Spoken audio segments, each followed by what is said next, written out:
shunday qurilishlar bo'lyapti. Uylar qurilyapti. Lekin shunaqangi vaziyatlar bo'larkan, odam ishlar orqaga tortib ketar ekanda. Shunaqa paytda odam yonida hech kim qolmaydi-da, borku.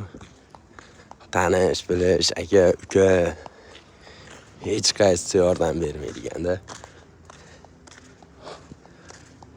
Lekin shunaqa vaziyatlardan sabr qilib,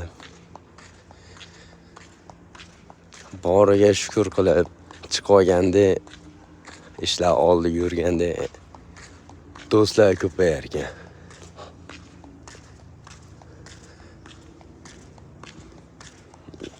Hammasi kelaverar ekan, jigar.